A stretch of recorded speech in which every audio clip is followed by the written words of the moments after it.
ரொம்ப நல்லா பண்ணியிருக்கீங்க, ரொம்ப நல்லா இருக்கு. Thank you sir. சொல்லுங்க மேடம், எப்படி இந்த அனுபவத்தை சொல்லுங்க, எப்படி இருந்தது? இவ்வளவு படங்கள் நீங்க நடிச்சிருக்கும் போது இந்த கேரக்டருக்கு நீங்க தான் அப்படின்னு டைரக்டர் எப்படி செலக்ட் பண்ணாரு?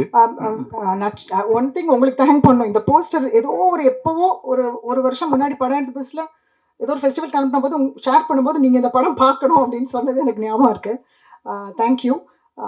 நட்சத்திரம் நகருகிறது தான் சார். அதில் ஒரு சீன் வரும்ல கலையரசனுக்கும் எனக்கும், அது அவருக்கு ரொம்ப பிடிச்சது. ஸோ அதை பார்த்துட்டு அப்புறம் என்னோடய ஃப்ரெண்ட் மேகா ராஜன் தான் என்னை ரெஃபர் பண்ணாங்க. ஸோ அவர் நான் பண்ணுவேன்னு அவர் நம்பினார் அந்த ரோல். சார் உண்மையாலுமே நாதஸ்வரம் ஊதுற மாதிரி மாறிட்டீங்க. அதே ட்ரைனிங் என்ன எடுத்தீங்களா? ரொம்ப நேரம் ட்ரைனிங் கொடுத்தாரு போட்டு. உண்மை திருநெல்வேலியில இருந்து வந்து நாதஸ்வர வித்வான் வந்து எனக்கு சொல்லி கொடுத்தாங்க. ஸோ நான் ஒரு 4-5 நாள் தொடர்ந்து அதை பயிற்சி பண்ணேன். மியூசிக் டைரக்டர் மக்பூல் வந்து இன்டர்நேஷ்னல் ஃபிலிம் ஃபெஸ்டிவல் அவார்ட் போகும்போது, ஸோ நீங்களே நேச்சுரலாக அந்த சிங் பண்ணுறதுக்கான விரல் அசைவுகள் கரெக்டாக இருக்கணும் அப்படின்னாரு. ஸோ அதுக்காகவே மெனக்கெட்டு அதை நான் ஒரு வாரம் பயிற்சி பெற்று தான் பண்ணேன். உங்களுக்கு பிடிச்சிருந்துச்சா? தேங்க்யூ. அங்கம்மா ஒரு அம்மா, அவ்வளோதான் நான் சொல்லுவேன். பிகாஸ் அது அந்த அந்த அம்மாவுக்கு இருக்கக்கூடிய அவளுடைய விஷயங்கள் எல்லாம் அதில் இருக்குது. அவள் சுயமாக சில விஷயங்கள் அவளுக்காக பண்ணுறா. அது நல்லதுன்னு எடுத்துக்கலாம். சுயமாக இல்லாமல் ரொம்ப ஒரு சாக்ரிஃபைஸ் பண்ணாதான் அம்மான்னு பார்க்குறவங்களுக்கு அவள் கெட்டவளாக தெரியலாம். பட் அந்த மாதிரியான ஒரு இதுக்குள்ளே வைக்கக்கூடாதுன்னு நான் நினைக்கிறேன். அவ்வளோதான். இப்படி இருந்தாலும் தப்பு இல்லை, அப்படி இருந்தாலும் தப்பு இல்லைன்னு நான் நினைக்கிறேன். ஆக நல்லவளும் சொல்கிறீங்க, கெட்டவளும் சொல்கிறீங்க. சொல்லலாம். எல்லா கேரக்டர்ஸும் அப்படி தானே சார். நம்மளுக்குள்ள எல்லாருக்குள்ளேயுமே அந்த ஒரு இது இருக்குல்ல, இப்படியும் இருக்கும். நம்மளே ஒரு ப்ராப்ளி எண்டில் அவள் கில்ட்டியாக ஃபீல் பண்ணாலோ என்னமோ, அவள் ஏதோ பண்ணதுக்கு அதனால தான் அவள் போகணும்னு நினைச்சாளா, அப்படி கூட இருக்கலாம் இல்லையா, நமக்கு தெரியாது. இல்லை, அந்த மருமகளை நீங்கள் ட்ரீட் பண்ணுறதுக்கு பார்த்தீங்களா, கரெக்ட். அது கொஞ்சம் கூட ஒரு ஈவிரக்கமே இல்லாமல் பண்ணுறீங்களே, ரொம்ப தப்பாக தான் இருக்குது. அது எனக்கு ஆஸ் அ கேரக்டர் பண்ணணுமான்ற சில கேள்விகள் கேட்டேன். சிலதை குறைக்கலாமான்னு கேட்டிருக்கேன். பட் ஆனால் சில இடங்களில் நான் கண்கூட பார்த்துருக்கேன். எப்படின்னா, ஒரு சின்ன மகள்கிட்ட ஒரு வேறு மாதிரி ஒரு அன்பு இருக்கும். பெரிய மக வந்து அப்பா இல்லாத இடத்துல ஒரு பெரிய மகனுடைய மனைவி வரும்பொழுது அது ஒரு சின்ன அது வேறு மாதிரியான பார்வை இருக்கும் அந்த மருமகள் மேலே. தன்னுடைய இடத்த பவரை எடுக்கிற ஒரு பெண், அது ஒரு கோவங்கள் அதிகமாக இருக்கிற மாதிரி நான் பார்த்துருக்கேன். லைஃப்லையும் பார்த்துருக்கேன், சில படங்கள்லையும் பார்த்துருக்கேன். எனக்கு அதுக்கப்புறம் அது என்னால் அதை ஒப்புக்கொள்ள முடிஞ்சது. இல்லை, எங்கள் ஊரில் நிறைய பேர் வந்து புருஷனை இழந்ததுக்கப்புறம் ஜாக்கெட் போட மாட்டாங்க.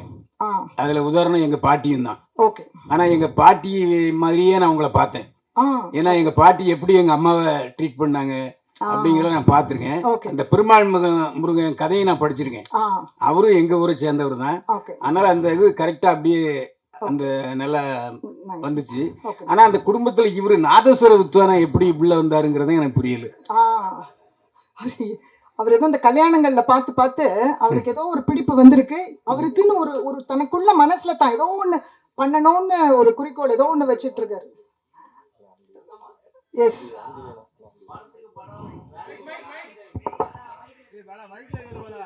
படத்துக்கு படம் வந்து அவங்க அங்கம்மா தான். நாதஸ்வரம் பத்தி சொல்றீங்களா? இல்ல அம்மா, நீங்க உங்க கொஸ்டின் தான்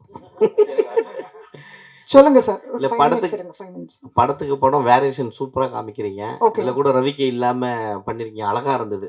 அந்த பழைய காலத்து எங்க பாட்டியை பார்த்த மாதிரி தான், பைல்வான் சார் சொன்ன மாதிரி தான். ஆனா இந்த படத்துல பண்ணும்பொழுது உங்களுக்கு இந்த சுருட்டு பிடிக்கிறது வருது இல்ல, அந்த சுருட்டுன்றது சிகரெட்டை விட பயங்கரமான ஒரு காட்டா இருக்கும். ஸோ அதை அவங்க கொடுக்கும்போது எத்தனை நீங்க இது பண்ணீங்க, அதை எப்படி நீங்க ட்ரைனிங் இது பண்ணீங்க? எனக்கு முன்ன பின்ன பிடிச்சது கிடையாது. ப்ரொடியூசர் அஞ்சா இருக்கார் இல்லையா, கேமராமேன் அண்ட் ப்ரொடியூசர், அவர் வந்து நான் அதை தான் முதல்ல எனக்கு சொல்லி கொடுத்தாரு. எப்படி நான் பற்ற வைக்கணும், கைக்குள்ளே அந்த தீக்குச்சியை வச்சு காற்று படாமல் வச்சு, அதுதான் ரொம்ப முக்கியம். ஆனால் அந்த மாதிரி ஷார்ட் நல்ல வேலை வைக்கல, ஏன்னா காற்று ரொம்ப அடிச்சிச்சு. ஆனால் சில அங்கே பிடிச்சிட்டு இருந்தவங்களோட ஃபோட்டோஸ் வீடியோஸ்லாம் எடுத்து அனுப்பிச்சார்.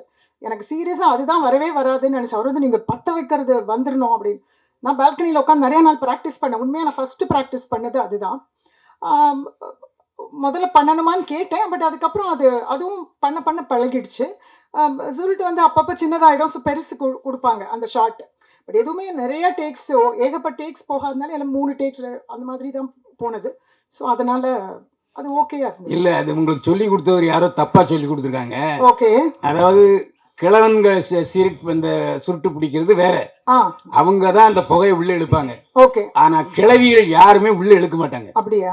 ஆமா, அது எங்க பாட்டிகிட்டே நான் கேட்டிருக்கேன். ஓகே. அதாவது ஒரு ஆண்மைத்தன்மை வர்றதுக்காகத்தான் அந்த சுருட்டு பிடிக்கிறது. அது மட்டும் இல்ல, சிகரெட்டை இழுத்துட்டு உடனே விட்டுருவாங்க, உள்ளுக்குள்ள கொண்டே போக மாட்டாங்க பெண்கள். ஓகே. ஏன்னா அதனாலதான் அந்த கற்பம் செதஞ்சிரும் அப்படிங்கறதுக்காக அது ஆரம்பத்திலே பண்ணுவாங்க. ரெண்டாவது டைஜஷனுக்கு அது நல்லது அப்படிங்கிற ஒரு காரணம், அதனாலதான் அந்த சுருட்டு காரணம் வந்தது. ஆனா எல்லாரையுமே நல்ல வேலை வாங்கியிருந்தாரு அந்த டைரக்டர். அதாவது பெருமாள் முருகன் கதையில படிச்சதை விட இது நேரேஷன் கரெக்டா இருந்துச்சு. நான் இந்த படத்துல 2வது பாகம் வந்து உங்க லவ் ஸ்டோரியா வருமா? நீங்க சொல்றது யோசிக்கலாம் சார். வேற சிலர்லாம் கூட இந்த படம் பார்த்துட்டு ரொம்ப பிடிச்சதுன்னு சொன்னாங்க அந்த பார்ட். நீங்க சொல்றது நல்ல யோசிக்க வைக்குதுங்க. என்ன காரணம்னா, அவர் நீங்க இடையில உங்க சம்பந்தி வந்து பெரியாரிஸ்ட்னு சொல்லிட்டீங்க. அப்போ அது என்னன்னா, இந்த படம் வந்து அடுத்த பகுதி மறுமணத்தை ஆதரிக்கிறதா கூட இருக்கலாம். Okay okay. அதனாலதான் 2வது பகுதி இருக்கா நிச்சயமா அப்படின்னு கேட்டேன். நிச்சயமா. அதே மாதிரி இந்த படத்துல உங்க பையன் டாக்டருங்கிறீங்க. அவர் ஒரு முறை கூட ஸ்டெதாஸ்கோப்பை வச்சு பார்த்தது இல்லை, காலேஜ்லயும் போய் பார்த்தது இல்லை. அது மட்டும் இல்ல, அவரே வந்து பல்லு டாக்டருக்கு போய் வேற ஒருத்தரை கூப்பிட்டு தான் காமிக்கிறாரு. டாக்டர் நல்ல ஹை ரெக்கமெண்டேஷன், பெரிய டாக்டர் இல்ல, அவர் டாக்டர் படிக்கலையோங்கிற சந்தேகம் எனக்கு வந்துருச்சு. பொய்யா படிச்சிருக்கேன் சார். இல்ல இன்னொன்னு, இது நீங்க நல்லா இருக்குன்னு ஓரளவுக்கு சொன்னதே வந்து ரொம்ப சந்தோஷம். பாயிண்ட் கேள்வி ஃபர்ஸ்ட் பாயிண்ட் இல்ல, உண்மைதான். நீங்க தாளிச்ச படங்கள்ல இது நல்லா இருக்குன்னு சொன்னதுக்கு வெரி ஹாப்பி. ஒன்னு, நான் பல் டாக்டர் கிடையாது. 2வது, நான் டாக்டர் படிக்கிறது ஊர்ல.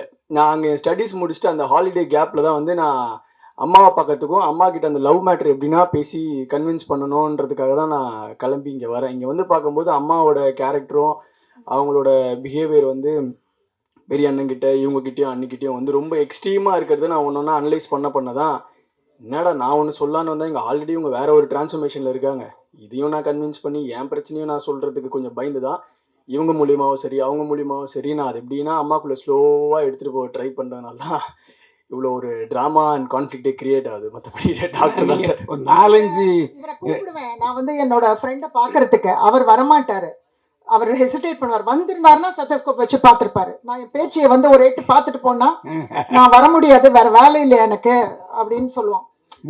இதுல இன்னொரு கொடுமை என்னன்னா, அவர் வந்து டாக்டர் படிச்சாரோ இல்லையோ, அந்த பொண்ணோட நிறைய ஜல்சா பண்றாரு படத்துல. அது நல்லா இருந்தது.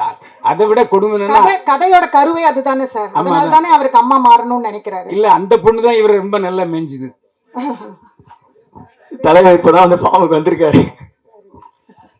ஹீரோ, நீங்க அம்மாவை வந்து ஜாக்கெட் போடாம இருக்கிறது தான் உங்களுக்கு பிரச்சனையாவே இருந்தது. ஆனா நீங்க அதுவும் லவ் பண்ற பொண்ணுக்காக தான் அவங்க நீங்க ஜாக்கெட் போட சொல்றீங்க. அதாவது வந்து பொண்ணு மாப்பிள்ளை பார்க்க வரும்போது ஏதாவது நினைச்சுக்குவாங்க அப்படின்னு சொல்லிட்டு. பட் கடைசி சீன்ல உங்களுடைய லவரே வந்து பாத்தீங்கன்னா ஆஃப் ஸ்லீவ்ல தான் வருவாங்க. கிட்டத்தட்ட ஜாக்கெட் இல்லாத மாதிரி தானே ஒரு ஃபீல் தான். அப்ப என்ன நினைச்சீங்க? பரவாயில்ல அம்மா அப்படி இருந்துட்டு போட்டோம்னு நினைச்சீங்களா? இல்லை, ஹீரோயின் என்னோட பேர் வந்து அவங்க ஆல்ரெடி அந்த ட்ரெஸ்ஸிங் சென்ஸில் தான் இருக்காங்கன்றது எனக்கு ஸ்டார்டிங்லேருந்தே தெரியும். ஏன்னா அந்த லவ் போர்ஷன் வந்து ஹாஃப் த வேல தான் ஓப்பன் ஆகுது. எனக்கு என்னோட கேர்ள் ஃப்ரெண்டோட ஃபேமிலி என்ன நினைக்க போகிறாங்கன்றது ஒன்று. 2வது, காலம் இந்த மாதிரி மாறிட்டு இருக்கும்போது எங்கள் அம்மாவை மாறணும்னு நான் நினைக்கிறதுல என்ன தப்பு இருக்குன்னு தான் அந்த தியேட்டரில் இருக்கும்போது நான் அந்த பொண்ணுக்கிட்ட சொல்லியிருப்பேன். ஸோ ஓவராலாக சொசைட்டியாக எவால்வ் ஆகும்போது எங்கள் அம்மாவுமே கொஞ்சம் ஆகணுன்ற அந்த பார்ட் ஆஃப் ஒரு விஷயம் அந்த பையனுக்கு இருக்கு. ஓகே, ஓவராலாக செல்ஃபிஷ் நோக்கம் கிடையாது. ஆக்சுவலாக படத்தில் வந்து ஒரு கெட்ட வார்த்தை பயன்படுத்துறீங்க, அது ரொம்ப சரளமாக பயன்படுத்துகிற மாதிரி இருக்கு. அது கொஞ்சம் மிகைப்படுத்துகிற மாதிரி இல்லையா? எனக்கு மற்ற அவங்க எழுதியிருந்த வார்த்தைகள்லாம் விட அது கொஞ்சம் பெட்டர் வார்த்தையாக இருந்துச்சு. அதனால நான் பரவாயில்லன்னு, இன்ஃபேக்ட் நான் சிலதெல்லாம் வந்து நான் சொல்ல மாட்டேன்னு சொல்லிட்டேன். அந்த ஃபஸ்ட்டு ட்ரெய்லரில் கூட வரும் அந்த வார்த்தை. ஸோ அதோட ரிலேட்டடாக 2-3 இருந்துச்சு. அதனால் அடிக்கடி சொல்கிறதுக்கு ஒன்று, சிலருக்கு சில வாயில் சில வார்த்தை அப்படி பழக்கமாக வந்துடும் பார்த்தீங்களா, அந்த மாதிரி அந்த வார்த்தையை நான் வச்சுக்கிட்டேன். சிலருக்கு வரும் அந்த மாதிரி. ஸோ அந்த கேரக்டருக்கு அது கொஞ்சம் ஹெல்ப்பாக இருந்தது எனக்கு. குறைச்சிருக்கலாம், ஒரு 2 குறைச்சிருக்கலாம். பரணி சார், உங்கள்கிட்ட பேசி முடிச்சிட்டிங்களா? பிரதர், ஒன்றும் இல்லை, 6:45 அங்கே ஷோ வந்து டேரக்டர் ஷோ பிளான் பண்ணியிருந்தாங்க. ஸோ எல்லாம் கால் பண்ணுறாங்க. அதுதான், வேறு எதுவும் தவறாக எடுத்துக்க வேணாம். எல்லா இயக்குநர்களும் வந்து இருக்கிறதுனால ஸோ எல்லாம் கார் வருது. டேரக்டர் சார், அந்த ஷோ இல்லை, அது இல்லை, இல்லை நான் சொல்கிறேன் விபின் ராதாகிருஷ்ணன் டைரக்டர் ஒரு ஃபேமிலி எமர்ஜென்சி போக வேண்டியதாக போச்சு. இது அவருடைய நண்பர்கள் டைரக்டர்ஸாக அவர் கூப்பிட்டுருக்காரு, ஏதோ ஒரு 20 பேர் அந்த மாதிரி. விபின் ராதாகிருஷ்ணனை பற்றி நான் சொல்லிடுறேன், அவர் இல்லாததுனால. அவர் ரொம்ப உங்களுக்கெல்லாம் சொன்னார், அவரால் இன்னைக்கு அவைலபிளாக இருக்க முடியலன்ட்டு, வந்துடுவார். ஸோ இந்த கதையை அவர் ட்ரீட் பண்ண விதமும், அவரும் சுதாகரும் ஸ்கிரிப்டில் ஒர்க் பண்ணாங்க சேர்ந்து, சுதாகர் தாஸ். ஸோ ரொம்ப அது எடுக்கும் பொழுது இருந்த ஒரு அனுபவத்தை விட அந்த படத்தை பார்க்கும் பொழுது சிலருடைய ரெஸ்பான்ஸ்லாம் கேட்கும் பொழுது ரொம்ப அவர் பண்ணியிருந்த சில சீன்ஸும் அந்த ட்ரீட் பண்ண படத்தை மொத்தமாக அந்த கதையை ட்ரீட் பண்ண விதமும் ரொம்ப ரசிக்கும்படியாகவும் ஒரு முக்கியமான ஒரு தமிழ் சினிமாவுக்கு ஒரு முக்கியமான படம் அப்படின்னு தோணுச்சு. ஸோ இந்த இடத்துல நான் அதை சொல்லிக்க விரும்புகிறேன். பீடி எடுக்குது கொளுத்தல, பட் ஆனால் பண்ணுறாங்க இல்லை சார், பெரியவங்களை பார்த்து சின்னவங்க பண்ணுறதுன்றது ஒன்று நார்மலாக நடக்கக்கூடிய ஒரு விஷயம். எல்லாரும் வீட்டில் பிடிக்காட்டா கூட டிவிலையும் அங்கேயோ பார்த்து இல்லை எங்கேயாவது பார்த்து இன்னொருத்தரை பார்த்து அது ஒரு ஸ்டைலாக பண்ணுவாங்க. என் குழந்தை இந்த மாதிரி பண்ண ஒரு ஃபோட்டோ என்கிட்ட இருக்குது, நான் அடிக்கடி பர்த்டே போது அவங்களுக்கு ஷேர் பண்ணுவேன். ஸோ தப்பு தான் சார், நிறைய விஷயங்கள் தப்பு தான், பட் அவங்களுக்கு தப்புன்னு தெரியுதே சார், பார்க்குறவங்களுக்கு எல்லாருக்குமே தெரியும். ஸோ அந்த மாதிரி பரணி சார், இங்கே ஆக்சுவலாக உங்களை வந்து நான் காமெடியாக தான் நிறைய படங்கள் நான் பார்த்துருக்கோம். ஒரு சீன் எமோஷனல் சீன் ரொம்ப நல்லா பண்ணியிருந்தீங்க. நன்றி. ஸோ அது எப்படி ஒன் டேக்கில் பண்ணீங்களா அப்படி? அது ஆமாம் சார், சிங்கிள் டேக், ஒரே டேக். அது கிளைமேக்ஸ் பேசுகிறத நான் சொல்லுவேன். ஏன்னா அது வரைக்கும் எனக்கு படத்தில் வசனமே கிடையாது. வாங்க உட்காருங்க போங்க நீ பேசிக்கடா இவ்வளோதான். ஸோ அதில் வந்து கிளைமேக்ஸ் பேசும்போது 5:20 பயங்கர நெருக்கடியில் தான் அந்த விஷயத்தை நாங்கள் ஷூட் பண்ணோம். ஒரு 3 to 4 நிமிஷத்தில் அந்த சிங்கிள் டேக்கில் அந்த ஷாட் முடிஞ்சிருச்சு. உங்களுக்கெல்லாம் பிடிச்சிருந்துச்சா? Super, thank you sir. வெகுஜன மக்களுக்காக எடுத்த படம் தான் சார். அப்படியே அவார்டுக்கு அனுப்பலாம் கண்டிப்பாக, இதுக்கு அங்கேயும் எக்ஸ்பெக்டேஷன் நல்லா இருக்கும்னு சொன்னதுனால அதுக்கும் வந்து அனுப்பணும் அப்படின்றது. அவார்டுன்றது ஆசை எல்லாருக்கும் இருக்கும் இல்லையா சார்? அவார்டு படங்களுமே வெகுஜன மக்களுக்கு எடுக்கிறது தான் சார். அது நம்ம எப்படி டிஃப்ரென்ஷியேட் பண்ணுறோன்றது எனக்கு தெரியல சார். ஏன்னா எல்லா படங்களுமே நம்ம படம் எடுக்கிறது வந்து மக்களுக்கு போய் சேரணுன்றதுக்காக தான். அதாவது அந்த கேட்டகிரின்னு ஒன்று இருக்குல்ல சார், அதை வந்து ஆர்ட்டோட டெஃபினிஷனை நம்மளாக டிஃபைன் பண்ணிக்கிறோம்னு நினைக்கிறேன் சார். இப்போ படம் போய் ரீச் ஆகுது, மக்களுக்கு ரிலேட்டபுளாக இருக்கா இல்லையான்றதை பொறுத்து தான் அந்த படத்தோட சக்ஸஸஸ். ஸோ இந்த படம் வந்து நம்ம அவார்டுக்கு, இந்த படம் வந்து வெகுஜனங்களுக்கு, இந்த படம் வந்து கமர்ஷியல் படம், இந்த படம் வந்து அறிவுள்ள படம், அந்த மாதிரிலாம் எந்த ஒரு டெஃபினிஷனுமே தயாரிப்பாளராகவும் சரி, நடிக்கிறவங்களும் சரி, டைரக்டரும் சரி நாங்கள் பார்க்கறது இல்லை. பட் இந்த படம் முழுக்க முழுக்க ஒரு ரிலேட்டபிள் கான்செப்டுக்காக எடுக்கப்பட்ட ஒரு படம் தான் சார். இதை வந்து வெகுஜனங்கள் ரொம்ப ரசிப்பாங்க. இப்போ there is a new trend, I'm sure you will be aware of it. The more you go rooted, it's called more international. We are getting back to that level. இப்போ இன்டர்நேஷ்னல் ஸ்டாண்டர்ட்ஸாக இருக்கட்டும், இல்லை international level film festival சர்க்கியூட்ஸில் run பண்ணுற ஃபிலிம்ஸாக இருக்கட்டும், நீங்கள் எவ்வளோ ரூட்டடாக போகிறீங்க, உங்களோட கல்ச்சருக்குள்ளே எவ்வளோ ரூட்டடாக போகிறீங்களோ அவ்வளோ இன்டர்நேஷ்னலாக அது போயிட்டுருக்கு. ஸோ அதோட துவக்கமாக தான் இந்த படம் அவங்க வந்து they've gone rooted. Most of your questions which are very relatable to asking to the sense and sensibilities of the people is very very very accepted. இப்போ அவங்க ஏன் வந்து சுருட்டு பிடிக்கிறாங்க, இது தப்பு இல்லையா அப்படின்னா தப்பு தான். ஆனால் அந்த ஊரில் அந்த இடத்துல அப்படி ஒரு கேரக்டர் வந்து சுருட்டு பிடிக்கிறது உண்மை, அது தப்புன்னு அங்கே நம்ம யாருமே கேட்கறது இல்லை சார். ஆனால் அதையே நம்ம ரியாலிட்டியில் பிரதிபலிக்கும் போது தான் இது வெகுஜன மக்களுக்கு போகுன்ற போது இது ஒரு கேள்வியாக வருது. ஸோ முழுக்க முழுக்க இதை வந்து ரூட்டடாக இன்டர்நேஷ்னலாக எடுக்கணுன்ற ஒரே காரணத்துக்காக இந்த படத்தில் அவங்க ஒரு நேர்மையான முயற்சி பண்ணி அதை எவ்வளோ 100% நியாயமாக கொடுக்க முடியுமோ அதை கொடுத்துருக்காங்க. இல்லை சார், அந்த அவார்டு அந்த டெஃபினிஷனே எனக்கு வருத்தமாக இருக்கும் சார். அதுக்கு இது ஒரு ஆப்பர்ச்சுனிட்டியாக தான் நான் அதை ப்ரெசென்ட் பண்ணிக்கிறேனே தவிர வேற வந்து இதை சொல்லணும். ஏன்னா எந்த படங்களுமே அவார்டு வாங்கணுன்றதுக்காக பண்ணுறதில்ல, எந்த படங்களுமே வந்து கமர்ஷியலாக பண்ணணும் இல்லை வெகுஜனங்கள் மக்களுக்கு போகக்கூடாதுன்றதுக்காக பண்ணுறதில்ல. எல்லாமே ஒரே ரீசன் தான், நல்ல படம் பண்ணணும், நியாயமாக பண்ணணும், நேர்மையாக பண்ணணும். அதை மக்கள் எவ்வளோ ஏற்றுக்கிறாங்கிறத பொறுத்து அந்த படத்தோட சக்ஸஸ் இருக்குது. இதில் வந்து இந்த ஃபிலிம் நாங்கள் ப்ரெசென்ட் பண்ணுறதுக்கு ஒன் ஆஃப் த முக்கியமான காரணம் வந்து the 100% honesty and integrity and relatability to the roots of our culture represent பண்ணியிருக்காங்க. அந்த பெருமையில தான் ஸ்டோன் பெஞ்ச் இந்த படத்தை ப்ரெசென்ட் பண்ணுது. அதை நீங்கள் அப்ரிஷியேட் பண்ணுங்க சார். Thank you madam. இவ்வளோ பெரிய அது மேடம் ஒருத்தர் தான் இந்த படத்தை தூக்கி தோளில் சுமக்கிறாங்க. அதை தாண்டி நீங்களும் ஸ்க்ரீனில் அவ்வளோ பிரமாதமாக தெரிஞ்சிங்க. அதுக்காக ஏதாவது ஹோம்ஒர்க் ஏதாவது பண்ணீங்களா? நீங்கள் யார் என்னன்னு 1-2 படத்தில் பார்த்த மாதிரி இருக்கீங்க, ஆனால் எக்ஸ்ட்ரா நிறையா பண்ணியிருக்கீங்க உங்களுக்கு முன்னாடி. அதை பற்றி சொல்லுங்கள். Thank you so much. இண்டஸ்ட்ரிக்கு புதுசு தான். ஸோ இன்னும் நாட்கள் இருக்குது தெரியறதுக்கு. ஏன்னா பண்ண வேண்டிய வேலையும் நிறையா இருக்குது. So thanks to Vipin Radhakrishnan, thanks to Geetha Kailasam. எனக்கு அந்த பெர்ஃபார்மன்ஸ் நாங்கள் அப்படி பண்ணுறோம் அப்படின்னா மேம் தான் வந்து ஷீ இஸ் வெரி சப்போர்ட்டிவ். நிறையா ஹோம்ஒர்க்ஸ் பண்ணோம், அந்த டயலாக்ஸில் ஒர்க் பண்ணணும்னா என்னோட நேட்டிவ் கோயம்புத்தூர். அங்கேருந்து நான் அந்த திருநெல்வேலி சவுண்டு அந்த ஸ்லாங்கு பிடிக்கிறதே வந்து எனக்கு கொஞ்சம் ரொம்ப சேலஞ்சிங்காக தான் இருந்தது. ஸோ அதை தாண்டி அந்த மண்ணோட மக்கள் கூட அங்கே இருந்து நாங்கள் பழகினதும் அந்த ஊர்க்காரங்களுக்கு நான் நன்றி சொல்லணும். அவங்களோட வாழ்வியலை கற்றுக் கொடுத்து இன்னைக்கு திரையங்கோ அதை எங்களை பிரதிபலிக்க வைக்கிறதுக்கு. ஸ்டோன் பெஞ்ச் சார், அங்கம்மாள் படத்தில் கேப்டன் விஜயகாந்த் ரசிகர் மன்றம்னு வரும், விஜயகாந்த் சாரோடது. ஆனால் எல்லாம் வந்து சாங் தான் வச்சுட்டு இருந்தாங்க. சமீபமாக இளையராஜா சார் இஷ்யூ போகிறதுனால சாங் போகிறதில்ல. ஒருவேளை உங்கள் படத்தில் சீன் வச்சது இதனால தானா? ஏன்னா சாங் வச்சுருப்பாங்க, எப்பயுமே சாங் வச்சா பிரச்சனை ஆகும் அப்படின்றதுனால எடுத்துட்டிங்களா? சார் அப்படிலாம் எதுவுமே இல்லை. இளையராஜா சாரோட நிறையா பாட்டுகள் நாங்கள் பண்ண நிறையா படங்களில் வந்திருக்கு சார். இது வரைக்கும் எந்த பிரச்சனையும் எங்களுக்கு வந்ததில்லை. ஏன்னா அதுக்கு என்ன ப்ரோட்டோகால் ஃபாலோ பண்ணோமோ பார்த்து பேசி அதுதான் நடந்திருக்கு. ஸோ இது அந்த மாதிரி ரீசனிங்லாம் எதுவுமே கிடையாது சார். டைரக்டர் என்ன ஆசைப்படுறாரோ அது முழுக்க முழுக்க அவங்களோட விருப்பம் தான். ஸோ இந்த கேள்வி எனக்கு அங்கேருந்து வரல, நானும் இந்த கேள்வியை கேட்கல. இல்லை இல்லை, அதான் அவர் வேணும்னு சொல்லியிருந்தாருன்னா நாங்கள் வாங்கி கொடுத்துருப்போம். ஓகே, இல்லை அந்த ஒரு சாங் ஒன்று ஆக்சுவலாக இருக்குது அங்கே. அந்த அந்த சாங் ரீசனிங் எனக்கே உண்மையிலே இப்போ இங்கே இந்த ஷோவில் என்ன ரன் ஆச்சுன்றது தெரியல. But we have actually requested for that song and it's been approved also. So நான் என்னன்றதை செக் பண்ணிட்டு சொல்கிறேன் சார். கீதா மேடம், நீங்கள் பாரம்பரியமான ஒரு குடும்பத்துலேருந்து வந்தீங்க. பாலச்சந்தர் சார் வந்து இந்தியாவிலே பெரிய விருது, தாதா சாஹிப் விருது, நிறைய தேசிய விருது. கைலாசம் சார் டாக்குமெண்ட்ரியில் வந்து அவ்வளோ பெரிய விருது. உங்கள் குடும்பத்தில் உள்ள ஆட்கள் படத்தில் நடித்தவங்க கம்பெனிலாம் அவ்வளோ நேஷனல் அவார்டு வாங்கியிருக்காங்க. இந்த படம் உங்களுக்கோ இந்த படக்குழு சேர்ந்தவருக்கோ தேசிய விருது கிடைக்குமா?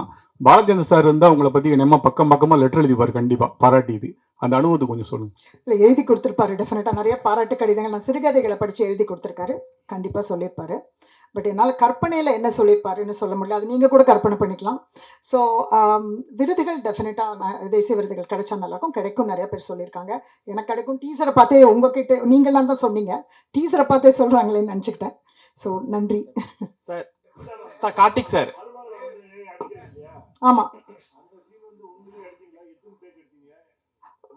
அவள் பாவம் சார், ரொம்ப வருத்தப்பட்டா, ரொம்ப கோவப்பட்டா சார். ஆனால் எனக்கு அடிக்கிறதுல உடன்பாடு இல்லை, ஏன்னா அது அவ்வளோ கரெக்ட் இல்லை. பட் அவள் பாவம் சார் ரொம்ப ஃபீல் பண்ணா. கிளைமேக்ஸ் சீனில் கூட அவள் முடி பிடிச்சிக்க முடிய கலைக்காது, அது அடுத்த டேக்கு முடி இது பண்ணோன்ட்டு கொஞ்சம் ஃபீல் பண்ணாங்க. ஏன்னா வலிக்கவும் செஞ்சிச்சு, அடிச்சது லைட்டாக விழுந்துச்சு போல சார். 2-3 டேக் போச்சு. எஸ்.